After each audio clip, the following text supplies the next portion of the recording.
Former minister and founder of Something or Other Publishing, Wade Franson, is the host of Created in the Image of God, a series that examines the role of religion in society, from messianic returns to the emotive responses transmitted through our culture. Wade fearlessly addresses reality claims from all directions, objectively exploring their compatibility with Holy Scripture. Tonight's episode, Vinegar and Honey, with Cameron Cowan. Good evening, everyone. This is Wade Franson. I'm your host for tonight's show, Vinegar and Honey, with Cameron Cowan. We've had a little bit of a change of plans for the opening segment. Normally, we'll explore deeply the history and biography of our guest to get to know them. But a couple of things have happened. First, we've had Cameron on the show before, and some of you know him. We look forward to having him. He's in the studio. We'll have him on in just a few minutes. But the other thing that happened is I had I suffered a loss this past week since last week's show. And that loss is the passing of my sister, Kobina Laomi Franson, affectionately known by everybody as Kobe. And so I wanted to take this opportunity in the opening segment to do a bit of honor for my sister in an homage, a sharing. And part of the reason for that is that I have been having a lot of emotions, frankly, that I've either never experienced before or had so deeply buried that I wasn't aware of them. Now, some of you know that my own work as an author is in the form of an autobiographical trilogy. The first book in this trilogy is The People of the Sign. And here's a little flyer from the book launch. The People of the Sign was published in 2012. And its publication was both the conclusion of a major journey and the start of a new journey. What I'd like to do right now is, by way of introduction to this opening segment, read the preface from my book, which is just over a page, because it really speaks to the background of what I'm doing on this opening segment and why I want to talk a little bit about my sister. Dear reader, writing a deeply personal story is difficult and painful. And again, my trilogy is autobiographical. It navigates the journey of my life. This first book is one of the major chapters of it, coming of age story. And you know what? I think I'm going to go ahead and play the book trailer for the video and let everybody know that I also plan to give away a copy of this to those who comment in the chat, because I think the book trailer gives very quickly a little bit of the backdrop of the story that will be helpful before I read the preface. So here it is. What do divorce, kidnapping, ancient prophecies, and the collapse of the Soviet Union have in common with the music of the Beatles? These are all elements of author Wade Franson's traumatic autobiographical journey, recorded in his best-selling book, The People of the Sign. He effortlessly weaves these elements together, proving once and for all that truth really is far, far stranger than fiction. Order your copy now on Amazon or by emailing orders@soupllc.com.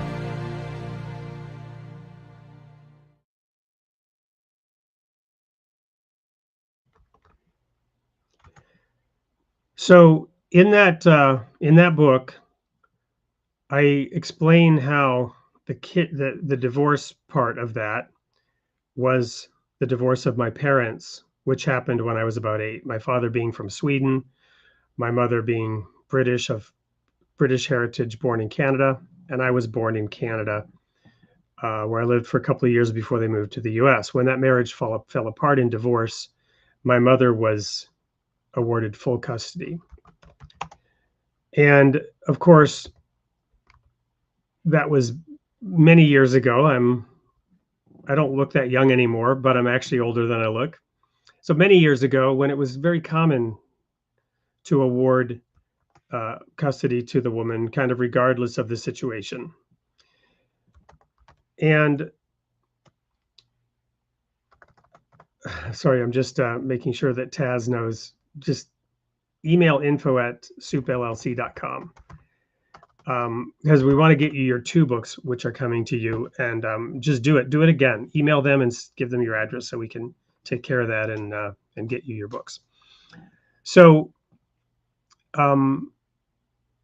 when that custody was awarded, my dad came up with a plan, talked to attorneys, found out that as a Swedish citizen, there was a chance that if he could get the kids to Sweden, he could get the courts there to award him custody. So he told the babysitter that he was taking me and my 2 sisters, my older sister Kobe, who just passed away, and my younger sister, whose name I can't mention per her request. Told the babysitter he was taking us to the mall. He just didn't tell her the mall was in Sweden. Long story, fully explained in the book as to how he managed to smuggle us out of the country, managed to get us into Sweden, despite the passports not even being fully in order. And indeed, the Swedish courts did award him custody. But in order to pay for the court case, he split the 3 of us up with 3 sets of aunts and uncles. So that's the divorce and the kidnapping part of the story. And that's why I became separated from both my sisters and both my parents for 2 years in Sweden. And of course, those early experiences formed and shaped me in a number of ways, which I now view as positive, but trust me, it was hell at the time. When this worked its way up to the court system, the courts then, after 2 years, told my dad that he would have to move back and live with us in Sweden if he wanted to retain custody. So he did. But in doing so, he had to pull my older sister away from an aunt and uncle who themselves had no children. And they were very attached to Kobe, as was she to them. And she hated this. She hated being brought back to live with her dad, because all of us at some level blamed my dad for this. For what? Well, for being torn away from mom, for having our family destroyed. And Kobe had landed in a place with 2 aunts and uncles who loved her dearly. Now, I was with cousins, which had its pros and cons. My younger sister, was in a different family where there was a lot of rivalry between her and the daughter of her age. In any case, we were now all 3 together, but my dad had gotten involved in this religious group that most would consider a cult. This is why the people of the sign was one of the markers, the prophetic markers of why that group believed that it was super special. By the time this worked its way to the Supreme Court of Sweden, my mother had remarried and appeared before the court, showing the court how the children would have a 2-parent family if they returned to her. And my father had gotten to the point where he believed that women had a subordinate role to men, per, husband is the head of the wife, kind of traditional paternalistic theology. And he felt God had his back and would guide him, protect him, grant him the victory. So he felt that it was okay to sort of tell this woman judge she had no business being a judge as a woman. Now, remember, this is Sweden, right?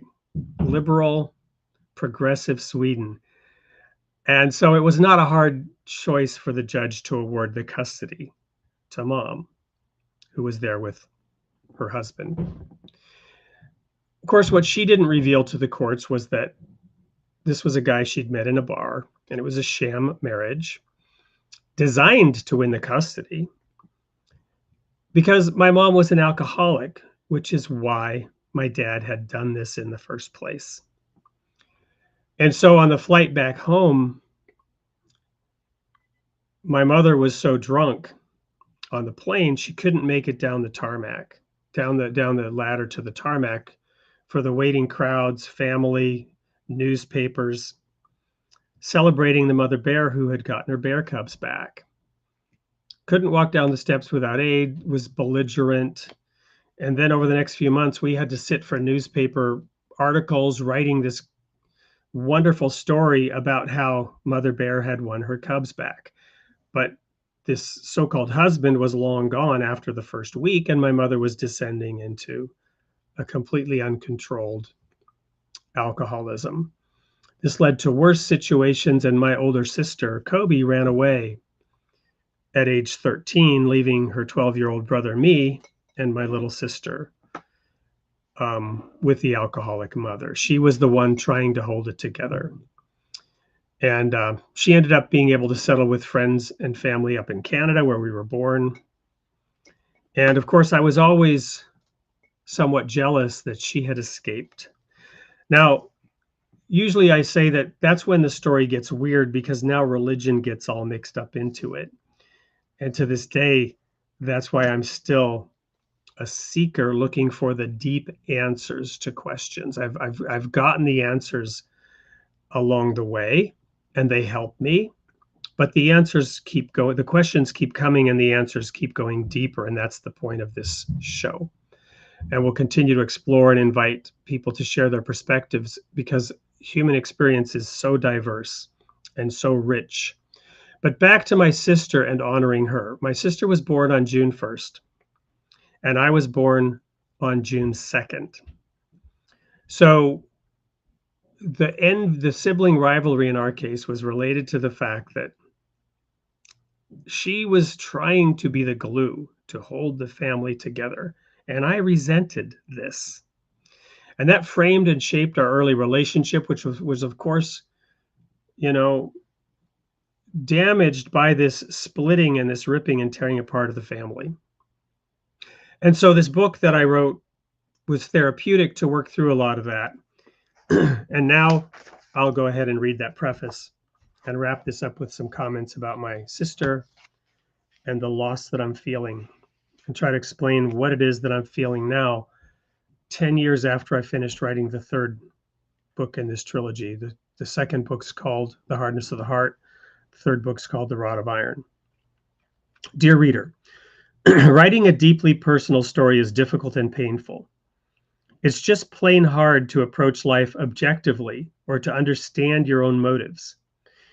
Is it narcissistic to imagine that an autobiographical review of your personal experience is of interest? And if a far better writer than I, Rousseau, put his life to the test of truth in Confessions, and his reviewer skewered him for failing that test, those familiar with my life might make the same call. On the other hand, Socrates is famously quoted as having said, "An unexamined life is not worth living." He was on trial for heresy and for encouraging his students to challenge the accepted beliefs of the time, to think for themselves. As you read this account, you'll understand why I agree with Socrates. But the real motivation behind this book is Jesus' statement, "Greater love has no man than this, that a man lay down his life for his friends."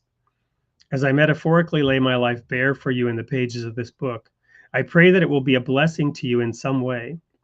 And since we always hurt the ones we love the most, I apologize in advance to those featured in this account in ways they might not prefer. It causes me pain to know that in writing this account, I will offend some. I ask forgiveness as I seek imperfectly to fulfill a higher calling.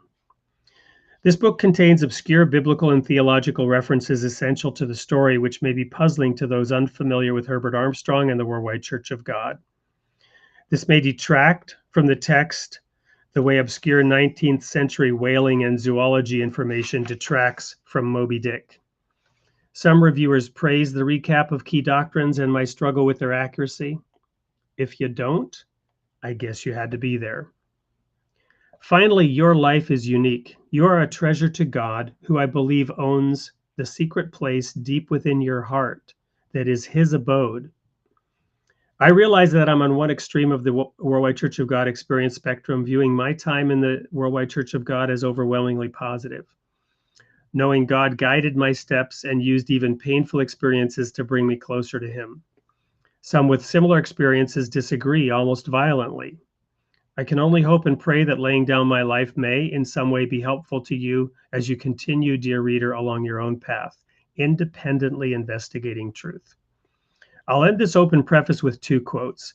The first is an anonymous quote that recently caught my attention.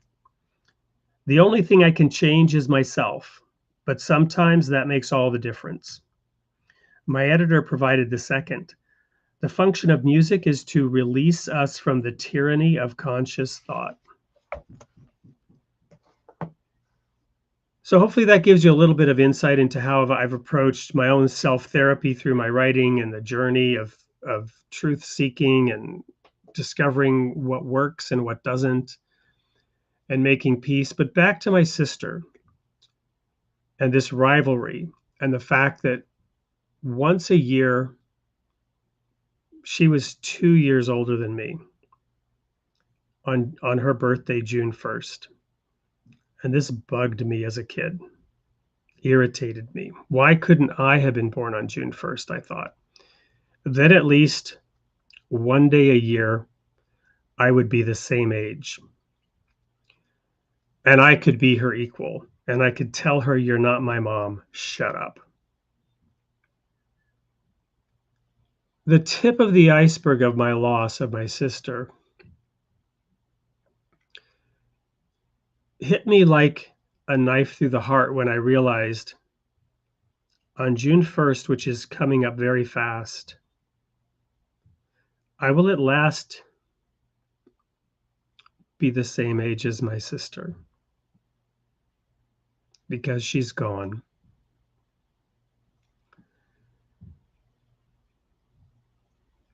And I didn't get to spend anywhere near as much time with her as I would have wanted.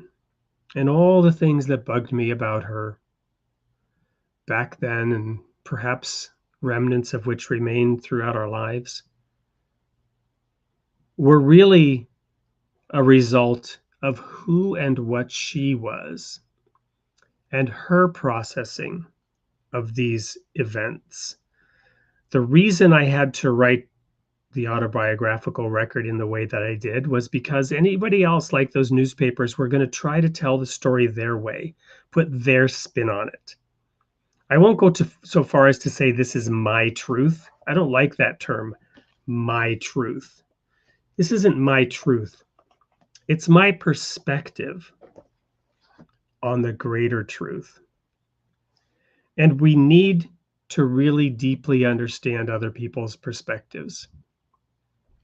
Now that my sister is gone, I suddenly feel like I have a glimpse into her perspective. The minute she left and I realized that this silly little rivalry I had as a boy, as a child, because of the suffering that I was experiencing, was the very thing that made her so valuable. If I can say one thing about my sister, I now recognize fully she was the glue that was missing and inadequate to hold our family together. This fractured, chaotic group of squabbling siblings that was thrust into the world far too early, far too young, not ready for what would come upon them because of the failures of my parents. And this international court battle. The things that bugged me were the things that she was trying to do to bring us back together, to hold it together, to keep it from falling apart. And she probably lived with the guilt of having run away at age 13 because of her inability to do so. But throughout her life, she was loved by all of her friends. She had an exemplary family of her own because of her love and her desire to bring people together. And it took losing her for me to recognize that. So I wanted to dedicate this opening segment of the show to her honor, Kobina Laomi Franson, a name so unusual because her father made it up. He thought it sounded nice. But but she was affectionately known as Kobe. We're going to go to a quick commercial break here for another author who we wish to honor, who passed away a year ago tomorrow, an author of 30 books who we're helping to promote, one in particular that is very suitable to this opening segment. So as soon as we finish this video, we'll go on with the regular show. We'll invite Cameron into the studio and we'll talk about Vinegar and Honey. Don't go anywhere. We'll be right back. History. Mankind has pondered the mysteries of life and what lies beyond. From the sands of ancient civilizations to the bustling streets of the modern world, religions have offered insights into the journey of the soul. Now, in the 21st century, acclaimed author Khushidhar Motla leaves behind a profound legacy with his work, Death, the Door to Heaven. This groundbreaking exploration of the afterlife from the perspective of the Baha'i faith carries on his wisdom and insights. Drawing from his deep understanding of the Baha'i faith, Motla offers new perspectives on the soul's journey through this world and into the next. With profound insight and clarity, Motla reveals the remedy for the spiritual challenges plaguing humanity in our time. Join the journey of discovery. Death, the Door to Heaven carries on the legacy of Khushidhar Motla. If you want to order a copy, email us at orders@soupllc.com.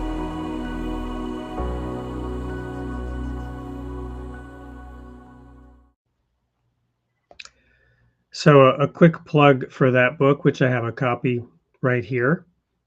This book is wonderful, not only because it does bring in those inputs from the Baha'i writings, but Hugh, as he was known, Khushidhar Motla, and I would consider him a friend of mine. I'd met him really only once, but talked to him many times on the phone in his last years of his life.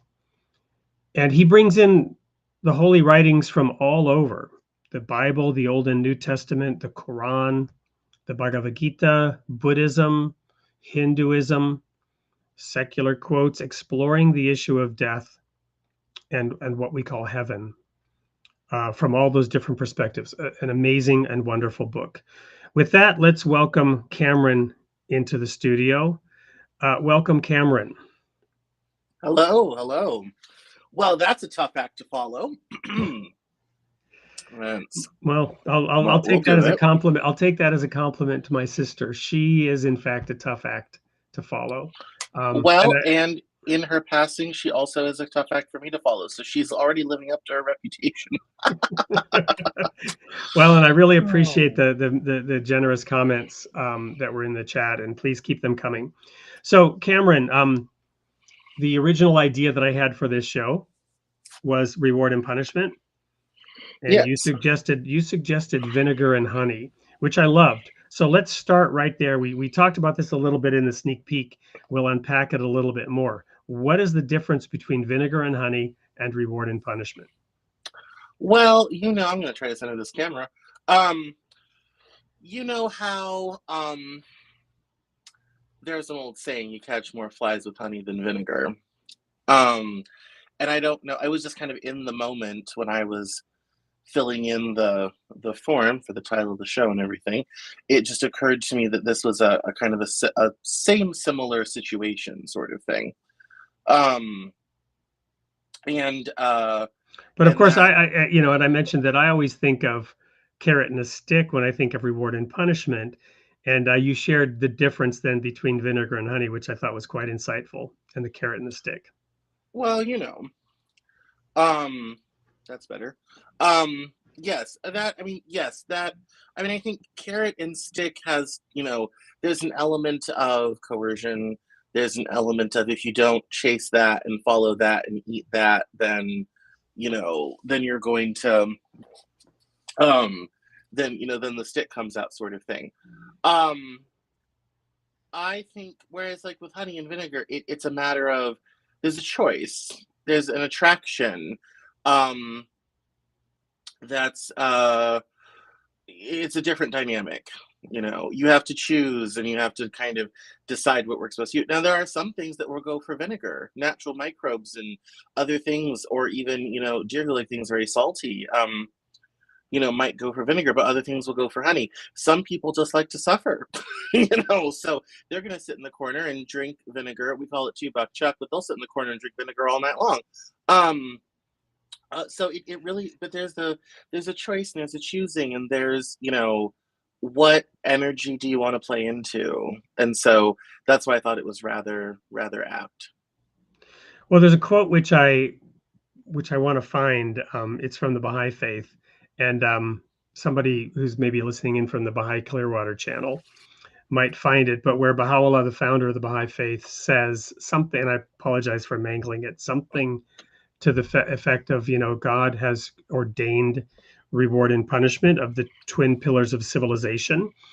That's one quote. And then another similar quote, which may or may not include that same allusion of them being the twin pillars of civilization, or upon these two pillars, all civilization is built.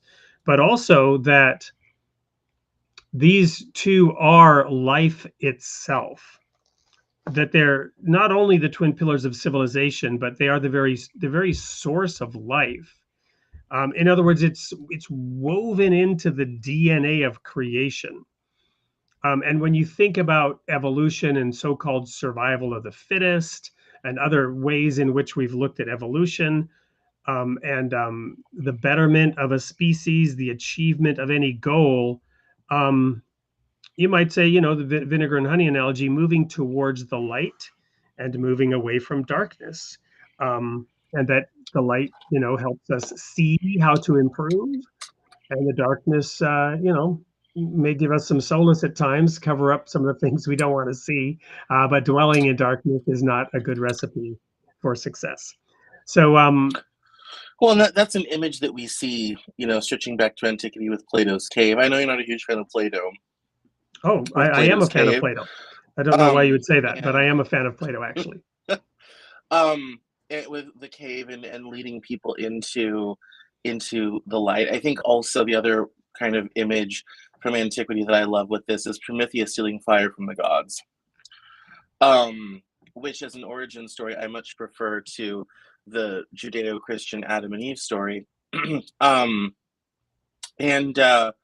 Mostly because within Prometheus, not only do we have the enlightenment of man, but we also kind of have the fall of Lucifer kind of folded into one image, which I think is very interesting.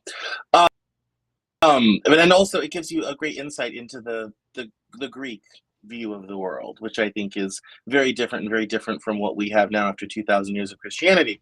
So these images are very helpful, and let's also face the fact, with it, when you leave Plato's cave and you go into the light, there's freedom and there's levity, but there's also danger. Prometheus stealing fire from the gods, mankind gets enlightened, but there's implications to that too. Whatever you do, there will be, to borrow the parlance, rewards and consequences. It's just really a matter of whether you can put up with them or not. And some choices are better or not than others, and sometimes you go into it knowing what you're getting yourself into, and sometimes you don't. And that's just kind of, how life on this planet works, for better or for worse. Yeah. So in general, you're in basic agreement with the idea that reward and punishment in one form or another, whether it's the carrot and stick, the vinegar and honey, or many other analogies that one could use to describe this, that these are a driving force over time for individual and perhaps societal betterment? Oh, I wouldn't always say betterment. I just think that's how humans, work and organize themselves on this planet. In the 50s and 60s, they did one of the things they wanted to study and couldn't really ever find an ethical way to do it was feral children. They found, I think, one kid who'd lost his family and tribe in the jungles of Indonesia, and they studied him intensely to figure out how much of humanity was innate and how much of it was learned. As it turns out, a great deal of it is learned and very little of it is innate, but that was only one case, sort of thing. And who knows the reason for their particular Yeah. hypotheses and their particular conclusions, which may or may not have been a full and accurate exploration of Yeah, reality. if you want to go, yes, and if you want to go read about that, just Google feral children. There's books been written about this problem and that study, and it's a whole thing. Sure, It's a of whole course. rabbit hole. We're not going to go there Right. right now. But if someone wants to go, indulge Yeah. yourself. And um, and so there's, I mean, I think a lot of it is taught, but the thing is, it happens at a very young age when we're very unconscious of it. Most of our development in terms of who we are as people happens between 0 and 7. We now know from neuroscience. So how you raise your small children matters a whole awful lot. After age 7, it becomes what I like to call human management. Okay, well in all of my let's stop there, because I want to try to do this as we go through and unpack Yeah. some of the ideas one at a time. So if we accept what you just said, which I do, then that age 0 to 7 being critically important and all, and neuroscience and whatnot, and super learning and yada yada. The question still remains on various child rearing techniques, because there was this, speaking of the Worldwide Church of God in my autobiography, there was this famous book written by this famous evangelist in that church called The Plain Truth About Child Rearing, in which a behavioralist approach was taken and sort of married and coupled with certain ideas cribbed from the Bible, sometimes out of context, to create a specific child rearing approach. And I talk about this in my book and how it was wielded by my father and others in the Worldwide Church of God. And psychologists would say much carnage ensued as a result of that. And in my case, well, my father came into the church when I was already 10 or 11, and I didn't start being managed by those techniques until I was already 13. But I did meet others in the church who had been raised from infancy with those techniques. So the reason I'm diving into this piece of it is there are various theories about how a parent might apply this idea of reward and punishment, or not apply the idea of reward and punishment during that crucial stage. So if we accept the premise which you've laid out, that much of it is done within the first 7+ years, based on whatever environment that child is nurtured in, taught in, and whatnot, then the question is, well, what would be an ideal approach? And I don't, I've never heard you talk about kids, so I don't assume you have them. I do have a couple of them, but let's go down this path anyway. No, I don't have children of my own, but I unfortunately, or fortunately, depending on your perspective, have spent inordinate parts of my life taking care of other people's children. I helped raise my cousins through 12 to 18 into early 20s. My seamstress, Brady, I was the big part of her son's life when we were in business together. And I was a nanny for a long time. And I've seen very many different types of parenting and different approaches people have taken and all this type of thing. I grew up evangelical, and my mother is a force to be reckoned with. So I was raised in a very strict sort of way where rewards and consequences were swift and sure. And my mother is as consistent as the rising and setting sun, so it was never a mystery what was going to happen, how it was all going to go down. I also grew up basic life principles thing. Was that ultimately helpful to you to have that certainty, or would you have preferred then, and perhaps even in hindsight, a lot more uncertainty and therefore flexibility? I think as a young person, it was good. I think having a certain amount of structure, especially below age 12, is very important. Having consistent routines, bedtimes, eating times, chores, household management, those lay foundational skills you'll use for the rest of your life. I would have liked a little bit more levity in high school because I was very responsible. I mean, I was working at the state senate when I was 17 and was great, and everyone loved me and all this type of thing. And so as I got older, I found the conundrum I found myself in was I had all the responsibility, but none of the power to change it, modify it, make it work for me, all this type of thing. So I was kind of stuck in this structure that wasn't working, was very frustrating, had a laundry list of obligations, no power to do anything Too much about carrot it. and stick, not enough vinegar and honey, perhaps. Yeah, the vinegar and honey were out. All we had in stock that day were carrots and sticks, and so, yeah, I mean, it was very difficult. My mom, when I first started to drive, my mom used to follow me around because she was convinced I was going to go somewhere and do something crazy and all this sort of thing. And as I was saying, I was also raised with the whole basic life principles Goddard Institute thing.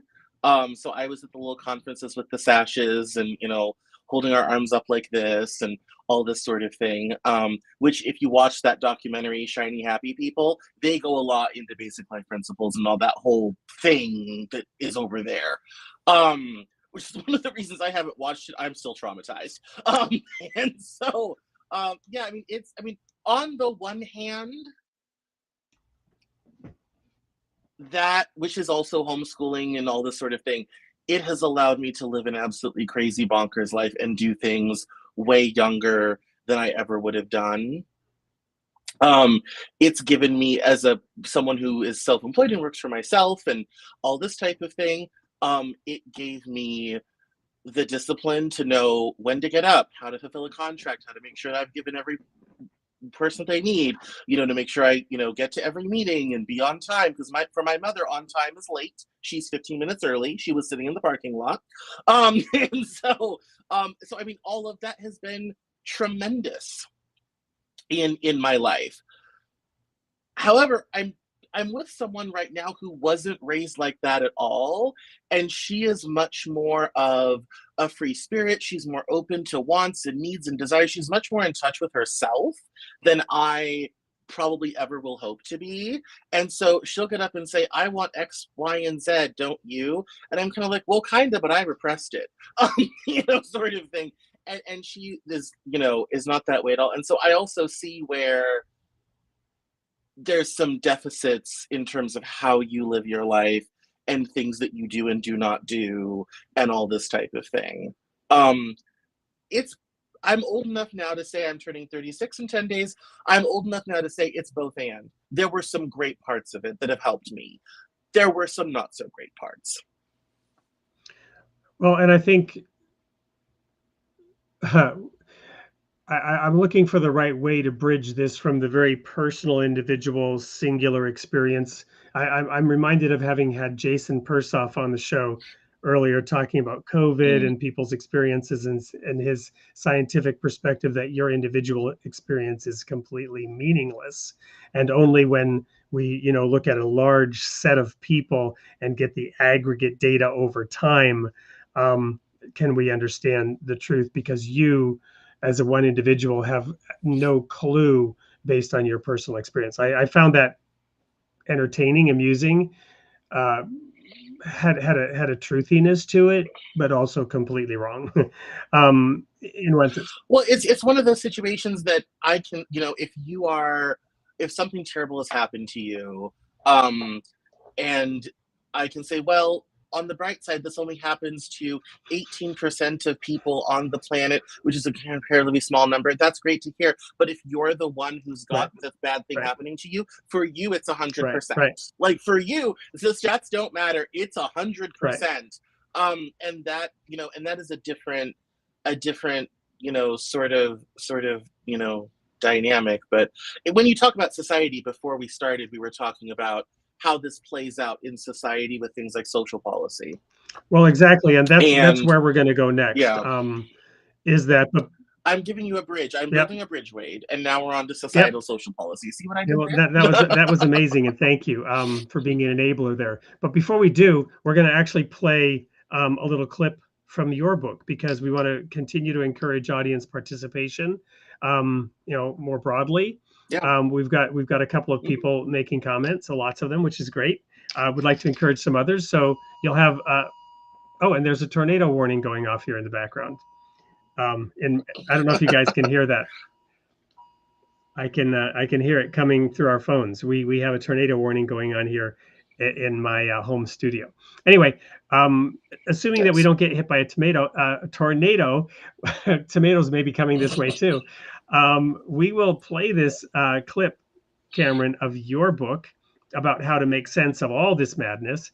And when we come back, we'll talk about the societal impact of rewards and punishment and get into perhaps some specific examples and dive deeper into this. So don't go anywhere. We will be back with more of Vinegar and Honey with Cameron Cowan right after this little video about his book.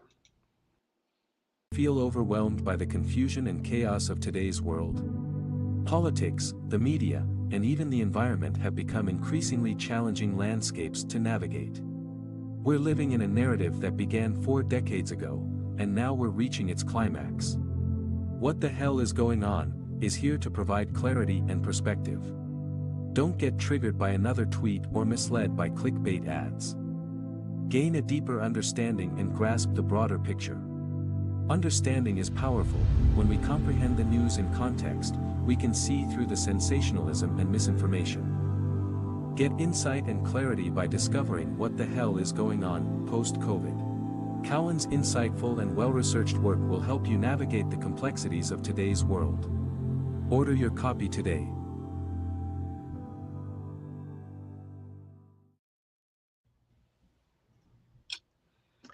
Well, Cameron, tell us just very briefly before we talk about the impact of Vinegar and Honey on society, about that book that we just saw a clip from, and about the pre and post COVID versions of it.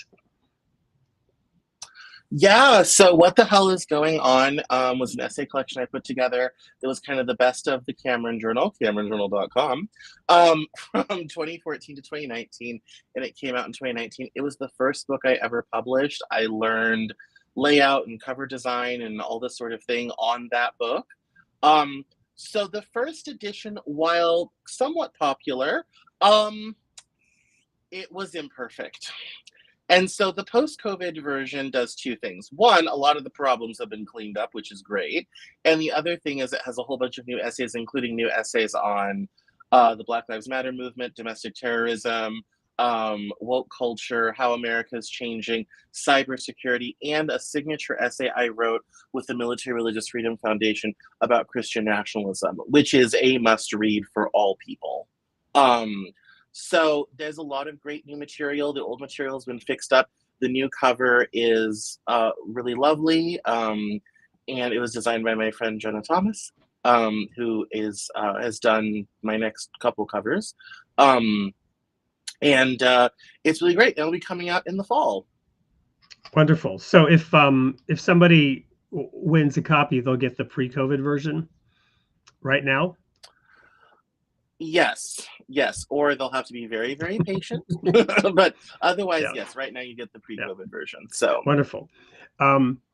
Which I don't even know if we have any of those in stock, but we'll figure it out. We'll sort it out. They will get a copy, even though, as we've told Taz, you may have to email twice, but email info@soupllc.com for that book. Okay, so now we've talked a little bit about how reward and punishment certainly, is a motivator, a shaper, hopefully mostly for the positive, depending on how it's implemented, right? And we didn't have time to really get into the pros and cons and, of which types of it, other than just these 2 brief analogies, carrot and stick and vinegar and honey.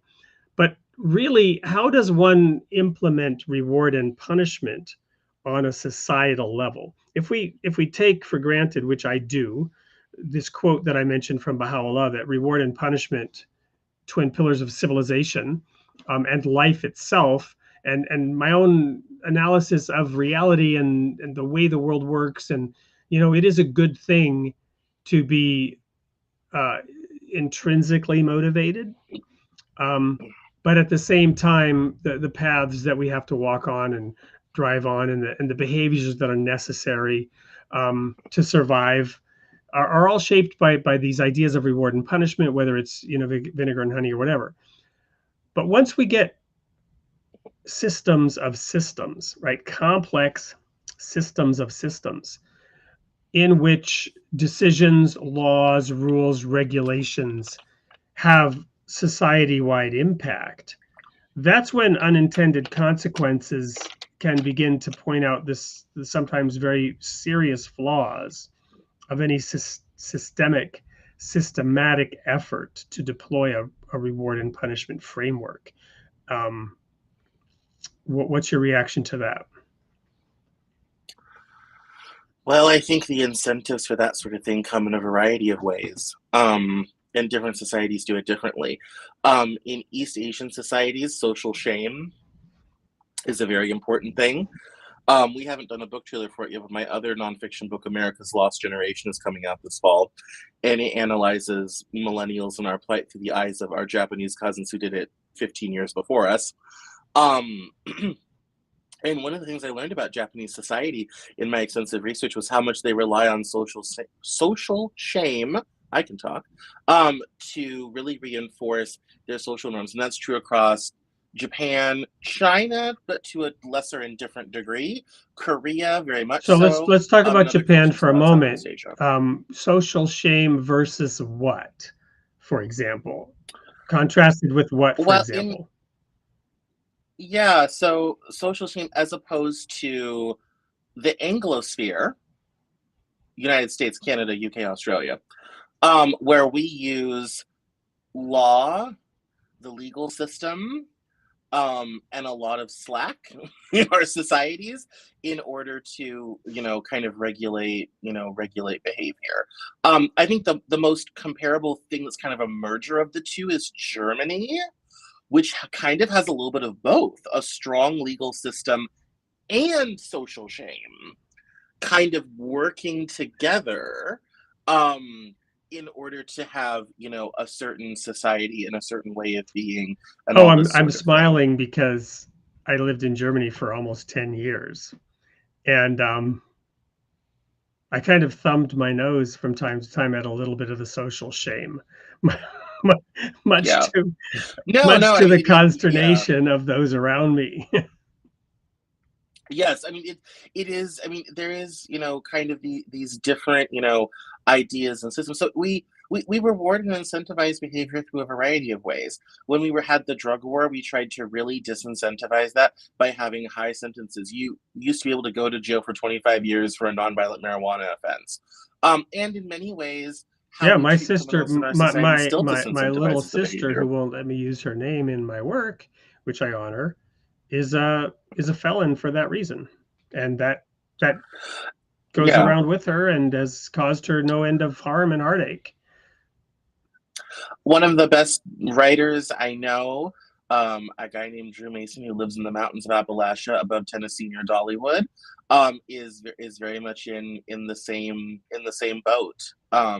Fortunately, unfortunately, and it's unfortunately the way we've structured our society is those people we really kind of leave you behind with all this stuff that even once you've served your time and quote unquote paid your debt to society, it kind of becomes a scarlet letter for the rest of your life. But that's an example of how America we put you in a bucket, and once you're in that bucket, it's very, very hard to get out of it.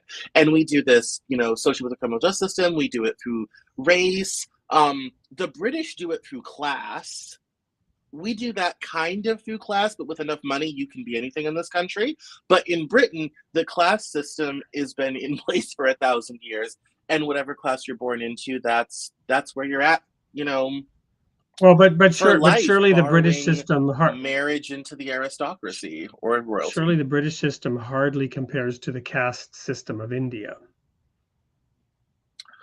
Well, you took that was the next. I was going to go back to. We were kind of in the Anglosphere for a second. I was going to go back to age and say yes. When you look at the caste system in India, that's the same thing but worse, and it has religious overtones because it's how you're responsible for things you did in your past life, because you're on the never-ending wheel of fortune. So, as humans on this planet, we have discovered the things in different cultures that we do and do not want people to do, and we have.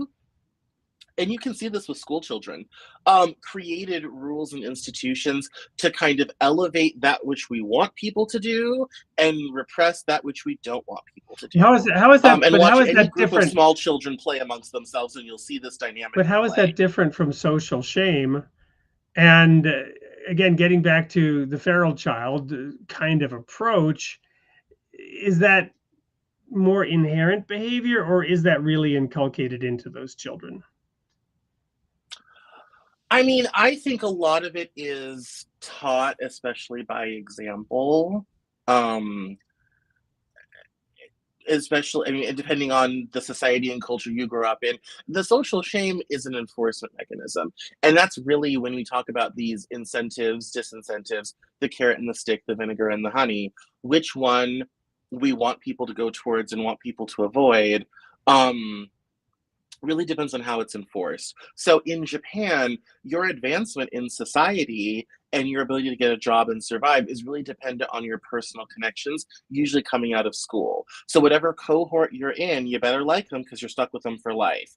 And if you know, want to move, want to make a change, whatever have you, it's that personal network, that network of trust that's going to help you.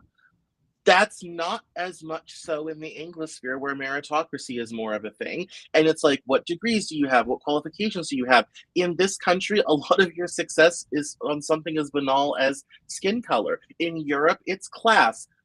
Different cultures have done these things a different way to decide who gets to do what, who's going to do what, and what incentives or disincentives are going to engage within the society.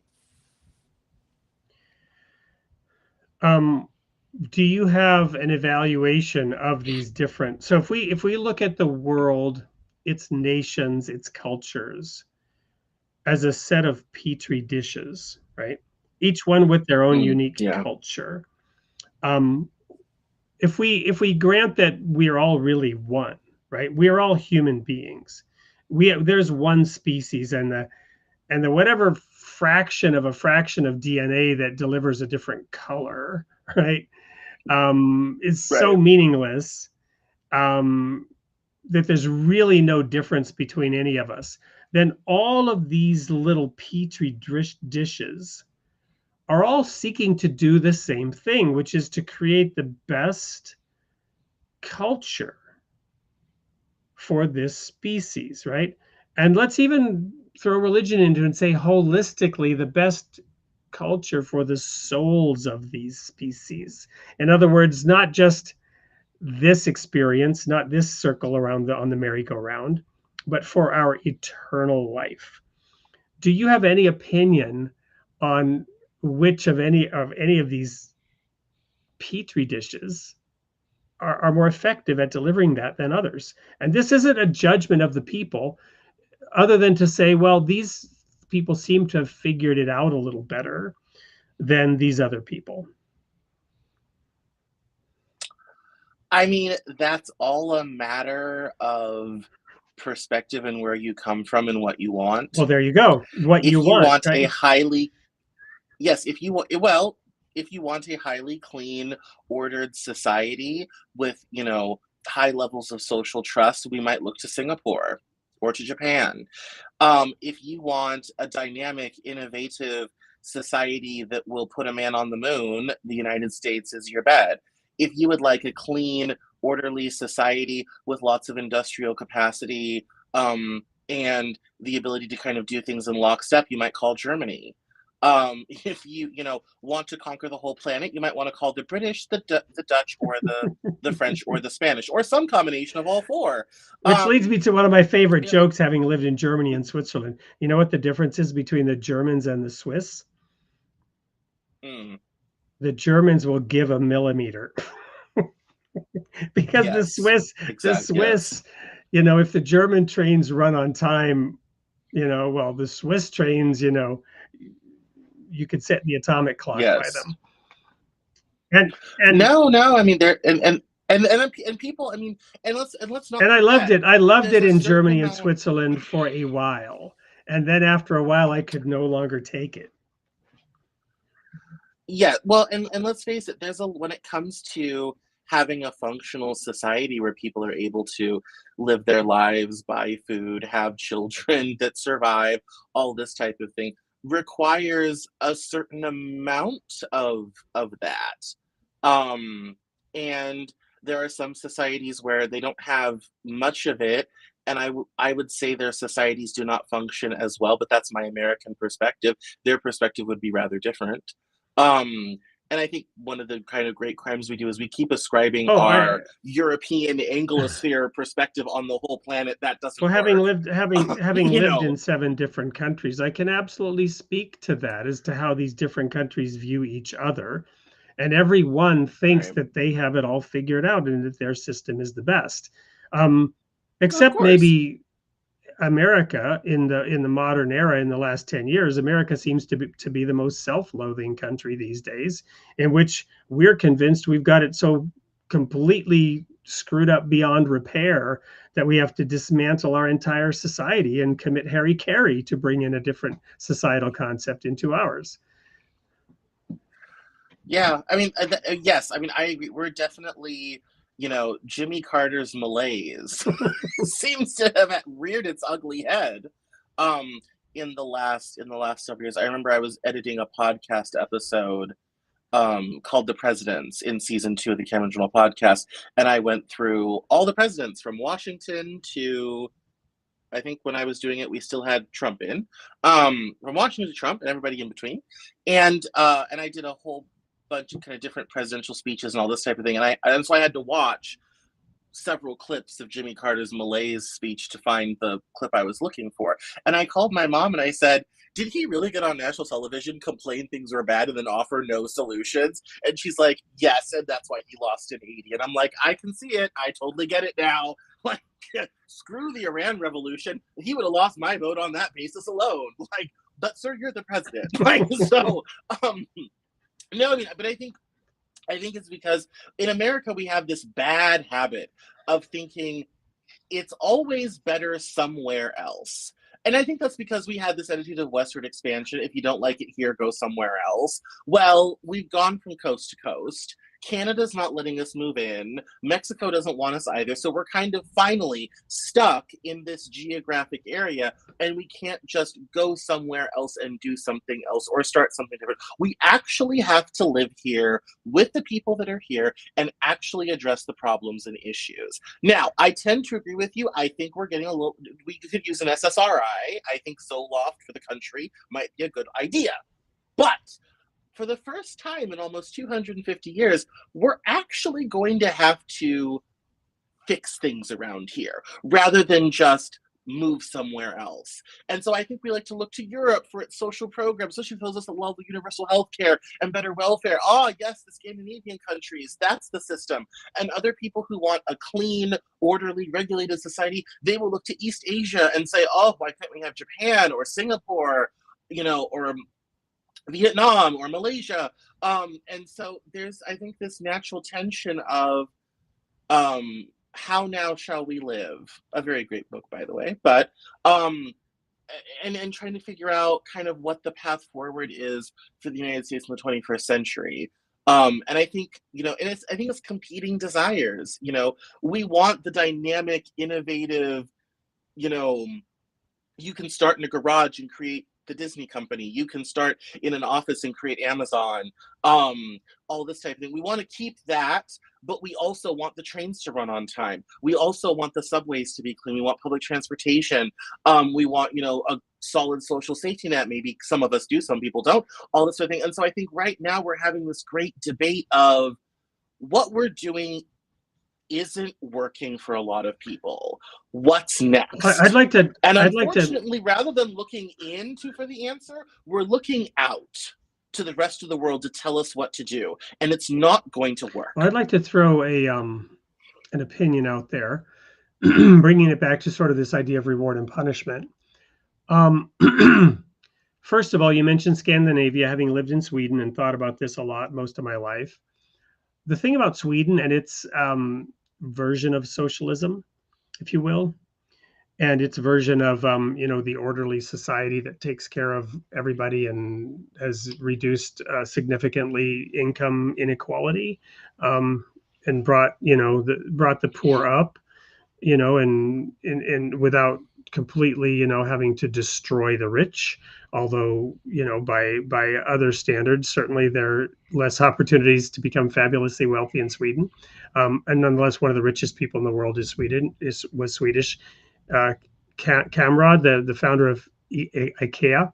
Anyway, Yeah. my point being that, well, the thing about Sweden was it was completely, And great cars too. Too bad we don't have Saab anymore. right. Great It cars. was virtually homogenous, right? I mean, there's one, Right. the overwhelming identity, completely and utterly unlike the American experiment, which was the massive melting pot of peoples from all over the world, whether they came here voluntarily, were conquered, or dragged here in ships against their will to slavery. We nonetheless had, the most unbelievably diverse population in the history of the world. Because the whole world is here. Right, completely, which is very unique. Completely the opposite of Sweden, and so very difficult to compare those two experiences on the one hand. On the other hand, to your point about putting man on the moon, the experiment of America produced such unimaginable wealth. And again, the narrative about how we raped and pillaged a virgin continent plays into that. Consumption and creation of wealth. But nonetheless, undeniably, we created the most fabulously wealthy people, where almost every single citizen lived like a king compared to, any other society in the history of Earth. And at least, as Billy Joel said famously in, I forget the title of his song, but every kid had a pretty good shot to get at least as far as his old man got, right? About Allentown, I think it was the song. About how back in the 50s and 60s, there was this belief that everybody could become wealthy in America. And this drove materialism unlike ever experienced before.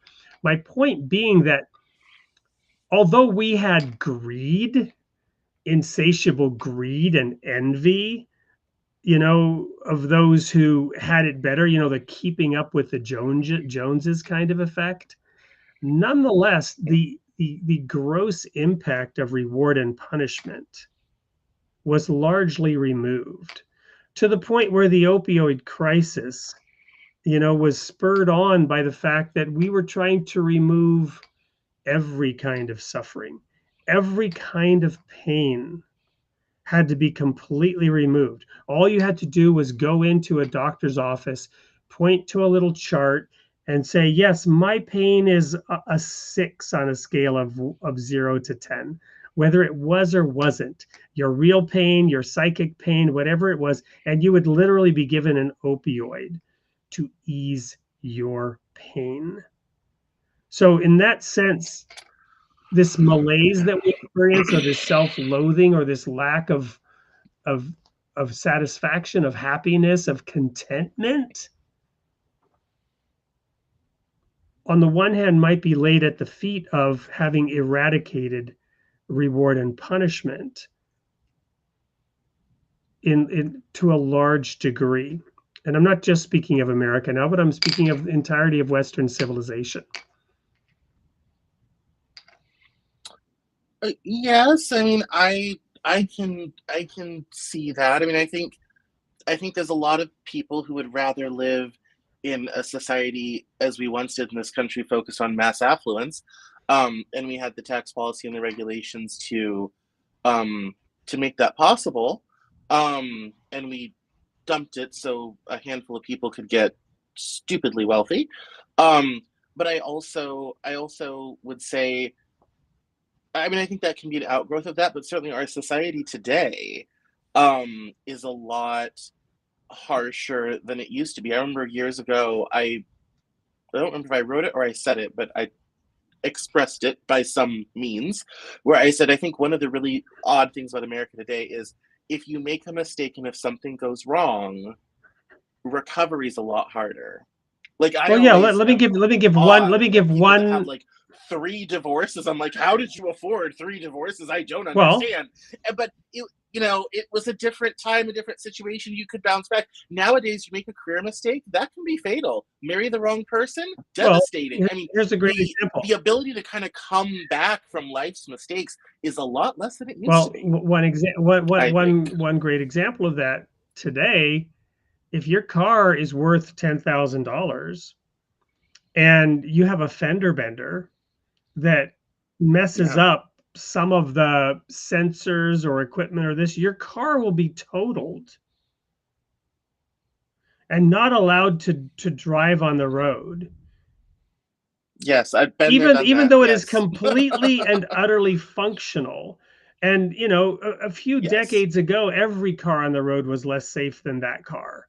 You follow me? And so the point Right. is that the standards. But my mother would argue she would rather deal with the less safe car, but a car that will survive, than cars that make it safer for the people, but a small fender bender totals them, would be her argument. Her and I have talked about this. That would be her argument. That's kind of my point. The standards keep getting raised such that you have to run that much faster to keep up. And the standard of what is acceptable, for example, what would be allowed on the road, is so completely and utterly different. So now we have airbags, seat belts, crumple zones, blind spot. I mean, I drive a 2017 Subaru. My car before that was a 2001 Audi A6 that I loved called Madam.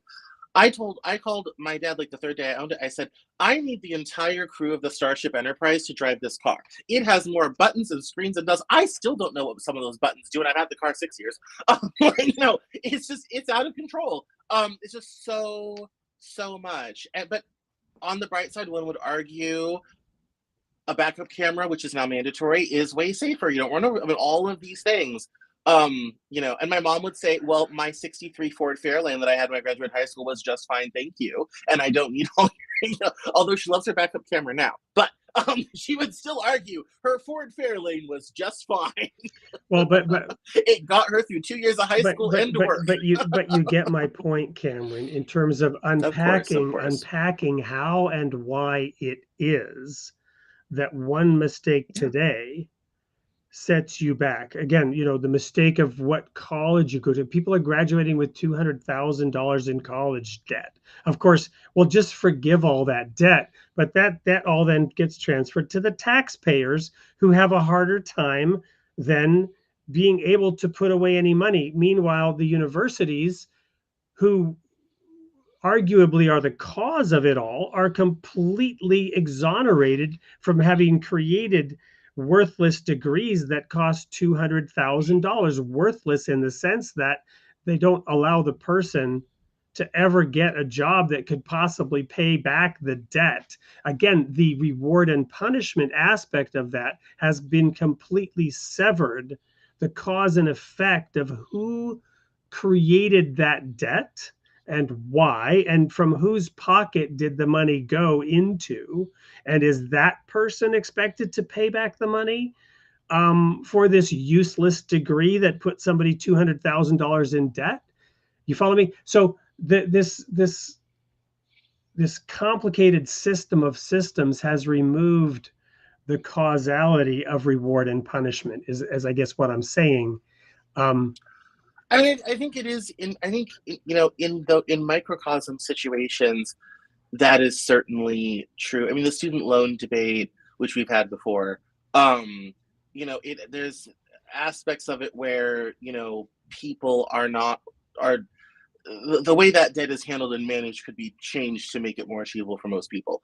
But yes, I mean, as someone with 3, what some people would say, useless degrees, I would say, yes, that is definitely a factor. It is definitely a problem. And I would counter that by saying we could go back to really funding higher education in this country. We want people to be educated in order to, work in the jobs in the new economy. This is what I grew up with, all this type of thing. However, we moved the responsibility of funding the education from that off of society as a collective, and we moved it onto the individual, which caused that problem to begin with. Now, under which system would we come out money ahead? Well, I think privatized all the problem, or the one where we fund higher ed? I haven't done the study, so I won't claim which one of those is right. But but this is how we change social policy. I think to create a certain outcome. I think you're ignoring this escalation effect, the car analogy that I used, that the car's totaled after, So I hit a deer with my very new car, and I was shocked at the price tag of this little, basically a fender bender. With this deer. Right. It wasn't a major hit. The deer basically jumped into my car from the side of the road. I didn't really hit the deer. Right. But this was a $10,000 insurance bill because of the nature of the newness of my car and the calibration of the camera, the safety mechanisms, and then the fact that I had paid for this special dent protection wrap around the paint of the car, and that was another $1,000. It's all this garbage. And my point being, the same with education, right? This $200,000 useless degree that the person can't ever pay it back. It doesn't really matter who has the debt. The fact is that this degree should never have been created or cost that much in that sense. It's the same sort of systemic aggregation of things. Let's take healthcare as another example. Not that I would want to be on the death panel that makes the individual decision about whether this octogenarian should really have both hips replaced at whatever exorbitant cost, or heaven forbid, gender surgery that results in a lifetime regimen of expensive medications. And society is now supposed to pay for this, several $1 million of medical treatment. And then to say that, well, we went off the track when we stopped having society pay for these things, I don't think that's necessarily correct or accurate. Again, I would argue the opposite point, that we're divorcing by shoving it off on society, we're removing the direct cause and effect decisioning of the person choosing the honey versus the vinegar. Well, yes, but we also have to remember that as a society, we encourage people through narrative, through news, through popular media, through the education system. Is what we want people to do. And there's, outcomes of that. In fact, we talk a lot about in public policy about unintended consequences, which are notorious anytime you have a new public policy. The most famous one is Argentina's bachelor tax. In the 1930s, they said there were too many single men around, so they decided to tax them, and the only way you could get out of the tax was if a woman had refused to marry you. So women, being entrepreneurial, set up little booths. I'll reject you, sign your paper, you get out of the tax. They didn't collect any more revenue, but they did create a great cottage industry for Argentinian women to reject men for the bachelor tax. So I mean, in that way, GDP grew. But so one of the struggles with public policy is you try to design a policy that has the most positive outcomes and the least negative outcomes. And sometimes we get that fabulously correct. The food stamp program is the most efficient, effective federal program. And not only does it help farmers and subsidize agriculture, but in terms of government waste and everything, it is the leanest, most efficient, most effective for reducing hunger program the federal government does.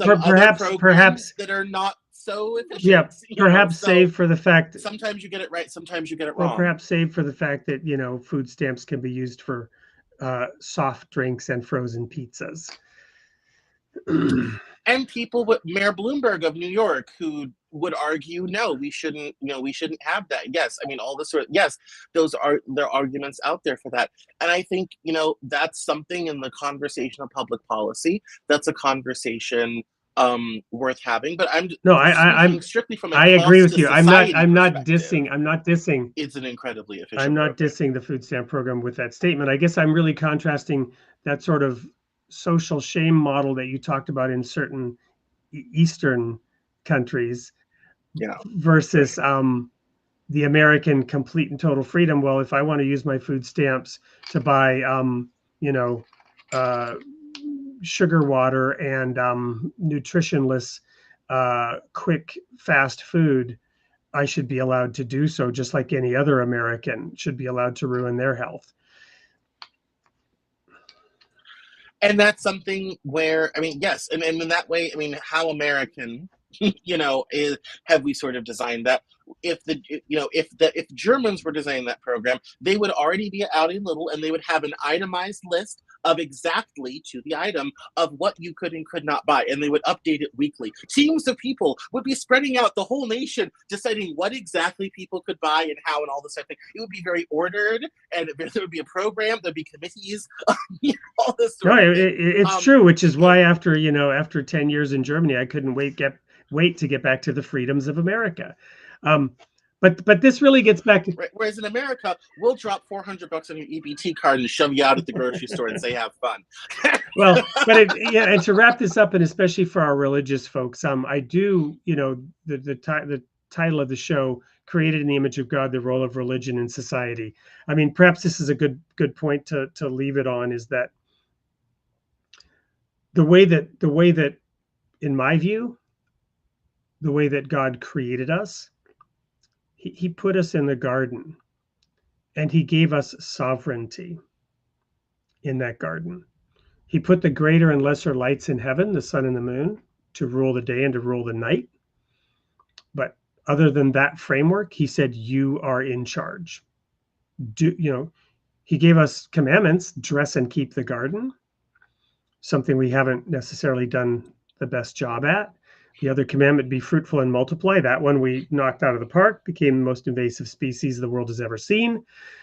A little bit less on the dress and keep the garden part, but we were given complete and total freedom to do whatever we want, to imagine whatever we want, to create whatever we want. We were given creative powers in the image of God.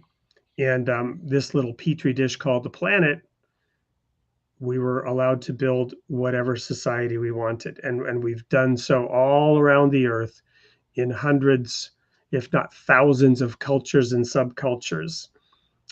Well, and let's not also, to your point, underestimate the effect that, because religion and culture are so uniquely tied, the effect of religion on cultures and how, what we incentivize, what we don't incentivize, what we want people to do, what we don't want them to do, what we consider good, what we consider evil.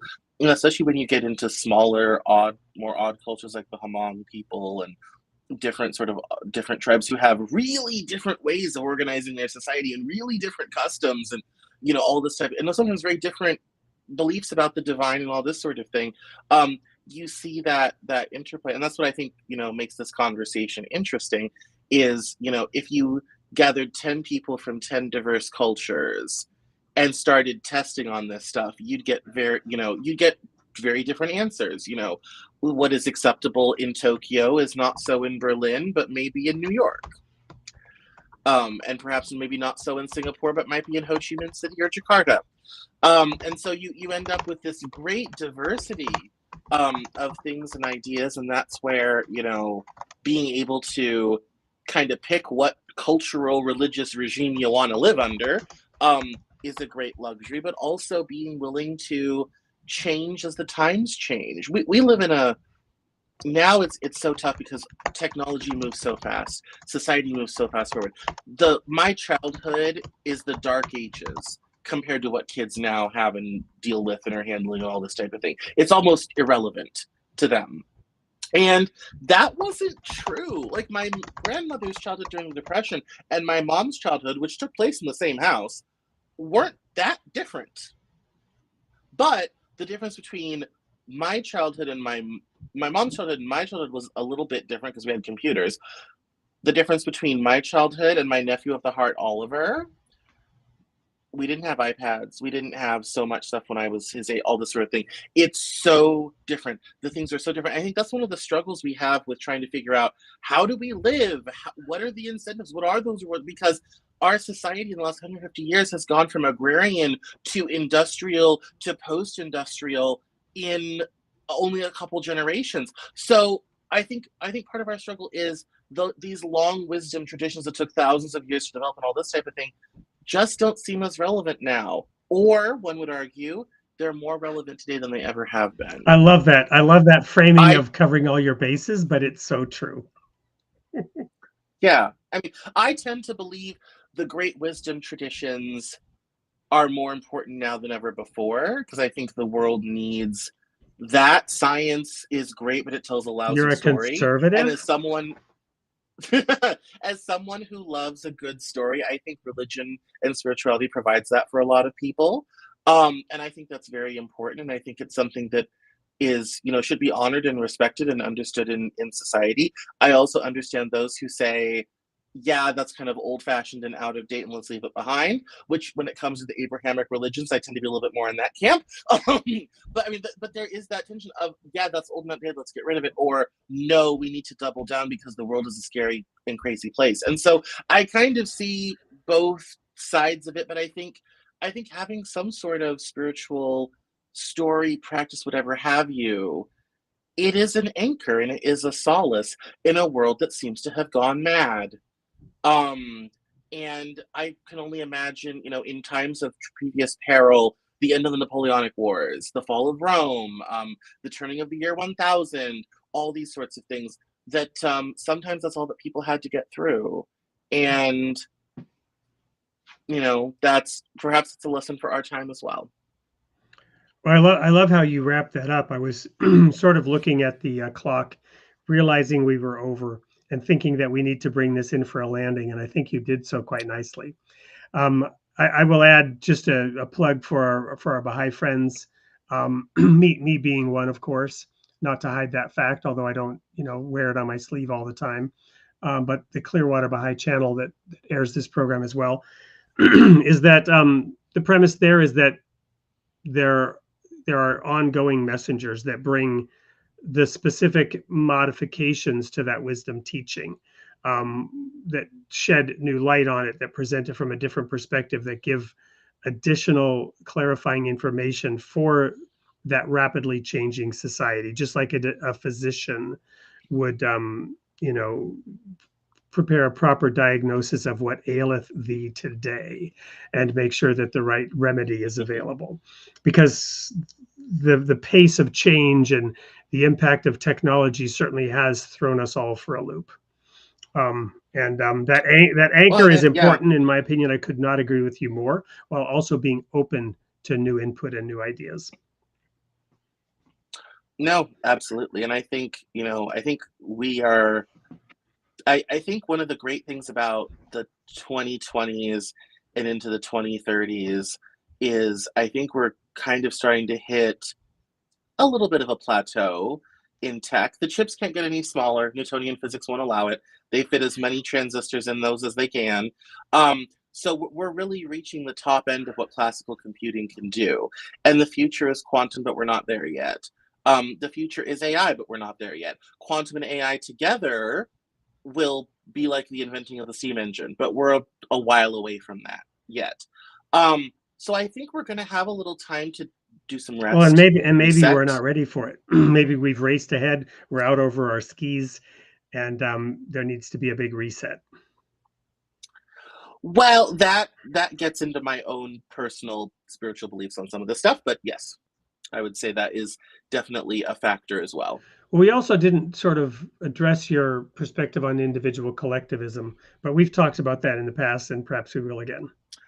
If people want to go learn about individual collectivism, there's a whole show on this channel where we spend the whole hour on individual collectivism. Yeah. So I would invite people to go. I wasn't trying to make this a show about IC, so that people can go watch about that there, and I would welcome them to. Yeah, I just thought it was worth mentioning because I love the integration that you've created there. So really, all we have left is to award free books, and as I've been looking through the comments, I've already decided and put in the chat my solution for what aileth me today, which is this solution, which I will share here. Email info@soupllc.com with your comment about tonight's show to win a copy of the book of your choice. It might be The Yeah. People of the Sign by yours truly. It might be What the Hell is Going On by our guest Cameron Cowan. It might be Death, the Door to Heaven by Hushadar Motlach. Any one of those three or all of those three are eligible for multiple people. Email info@soupllc.com with your comments on tonight's show, and win a copy of that book. So having dealt with that, all that remains is to talk about episode 95. Now, episode 95 next week is interesting because there's significance to the number 95. 95 prayers. I'll just say that and nothing more right now. 95 prayer beads. The number 95 has significance. So I was kind of interested when it so happened, without any planning, that we're going to be talking to Bert Lawrence. He's actually, his name is Norbert. He's German heritage. Bert, rather. Bert, I say Bert because German, but Bert Lawrence, who has written a book called The True Location of Solomon's Temple. And it's called The Temple Solution. Could a new location for Solomon's Temple offer a narrow path of peace in the Middle East?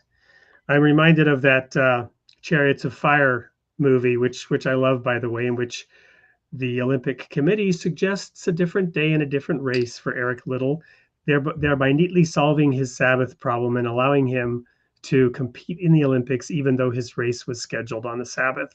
And interestingly, could an alternative location for Solomon's Temple provide a narrow path for peace in the Middle East? We'll be talking to Bert, who has spent decades studying into this question and has written a very interesting book.